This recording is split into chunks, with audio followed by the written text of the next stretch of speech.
The accuracy of a sensor can simply be measured by comparing the sensor glucose values with the real blood tests. If you do this yourself, you need to be aware of the fact that the blood glucose values themselves are not necessarily accurate.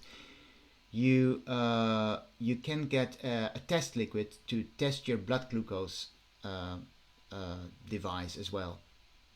I don't go into the details for this for now. Let's first say something about my personal impression of the accuracy. I've used the Dexcom G7 for long enough to be confident in saying that it is amazingly accurate. I was so impressed that at some point I rarely calibrated the G7. Note, you can calibrate the G7, but it's actually not necessarily. They say that. That was what the company says. I have not used the Libre 3 as long as the G7, and I find it difficult to draw conclusions from my personal experience, my personal comparison with blood glucose values. But we can look at what the literature says. So there are research articles about the so-called MART values. MART stands for the mean absolute relative difference between blood measures and sensor measures. The MART is a percentage value, and the lower the MART value is, the better it is.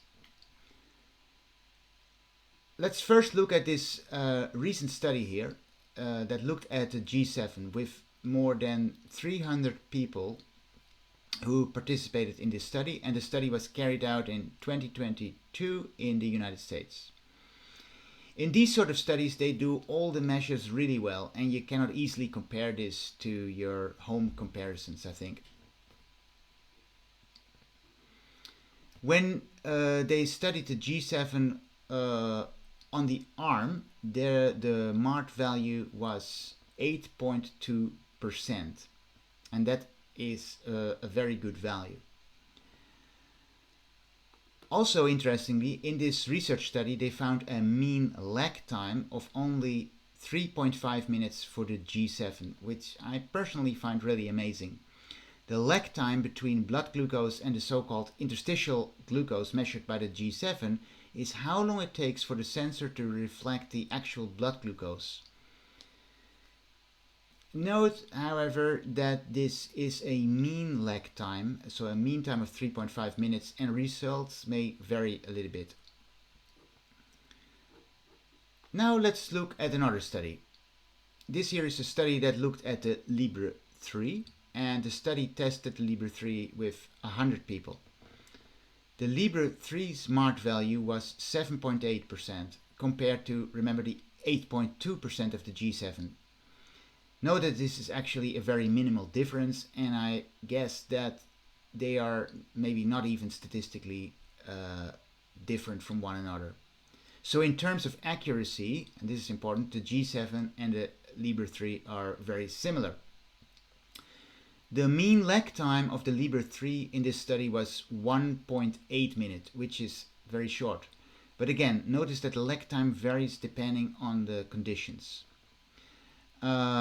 I think the main point of these two studies is that the G7 and the Libre 3 are an improvement on older sensors, despite the new sensors being so really small. We really need, I think we see a really quick development in these technologies, and of course that's great news. But again, I think it's important with the MART values and lag time.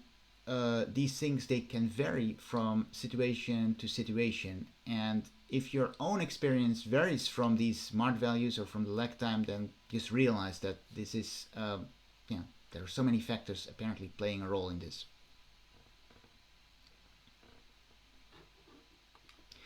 Now let's compare the differences in the websites. As you might know, if you have a sensor, the data are uploaded to the Dexcom or Libre servers.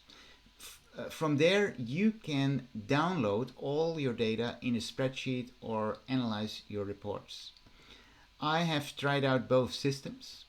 The Dexcom website is called Clarity and the Libre website is called Libre View.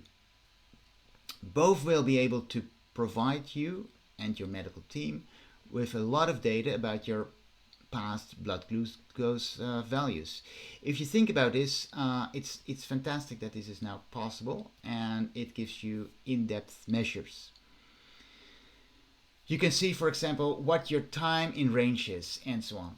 Watch my other video on what your blood glucose values should be to learn more about this, and that video is based also on a research article. I would say both websites are good.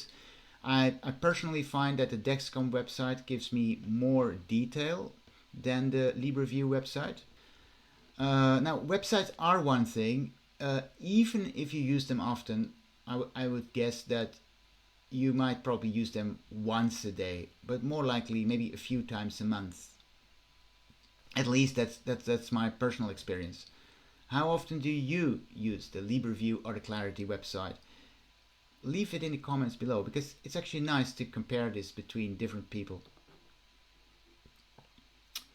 The app, however, is much more important because you use it the whole day, especially with sensors like the G7 and Libre 3, which automatically send glucose values at least every 5 minutes to your phone.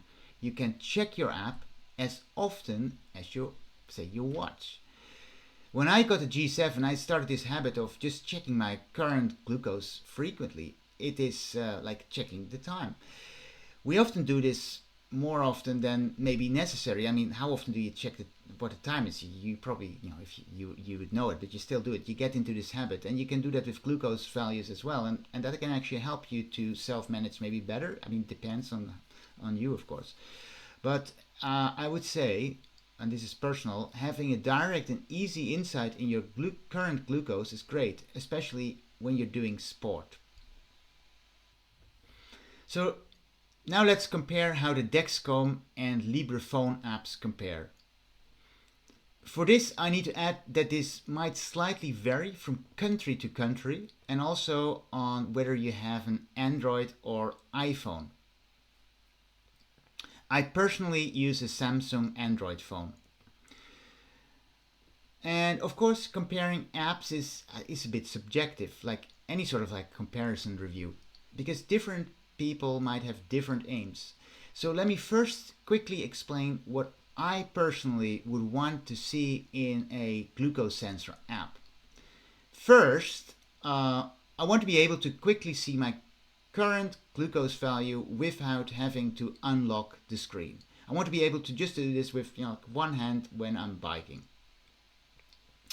Second, I want to be able to keep track of my blood glucose over, say, the past hour or so. As you know, of course, blood glucose often goes slowly up or down when you're doing exercise. When you're doing exercise, it goes slowly down mostly. In order to keep track of this, you need to be able to see in detail what happened in the past hour or a few hours. So that's nice if you can get a detailed view of the past 3 hours or so. Third, I want to be able to customize my app, like customize my alarms and so on.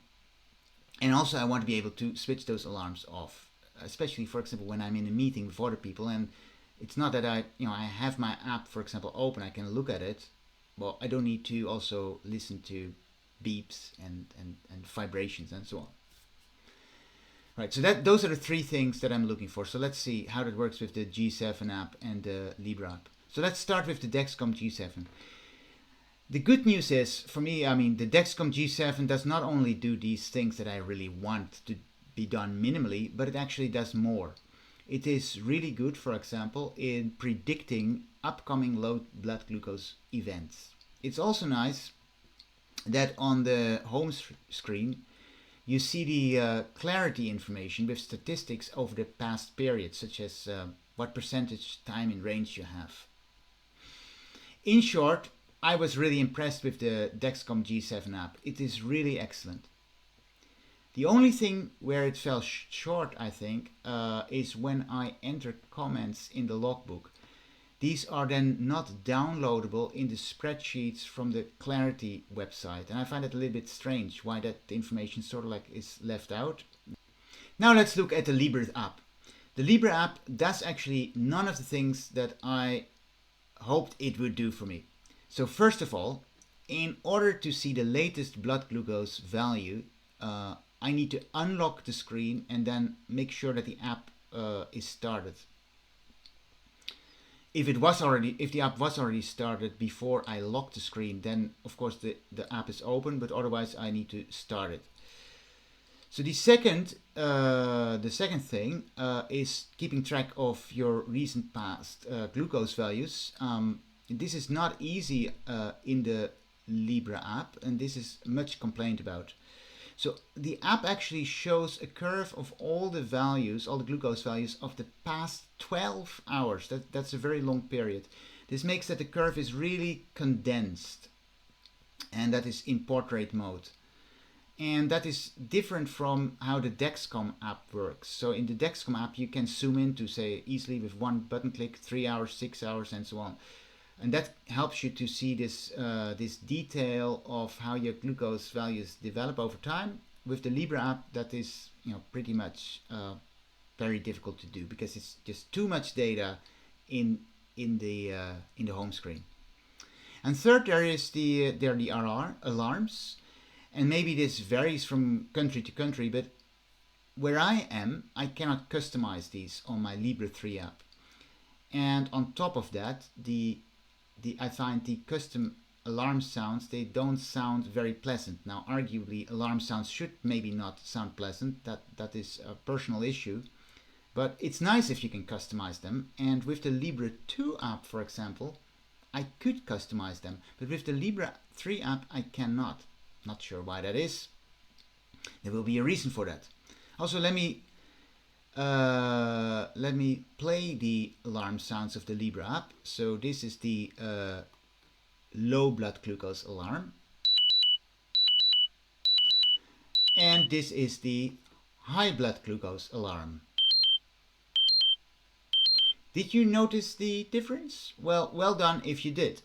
But of course, alarms come actually when you're not expecting them. And just listening to them and differentiating between low and high blood glucose might actually be quite difficult. Maybe even more so if you experience a hypo. So that's quite interesting. And again, there it's nice if you can customize the alarm so that you can choose sounds that you can easily distinguish between. So altogether, at least for me, the Libre 3 app failed in all the 3 criteria I had personally set for the app.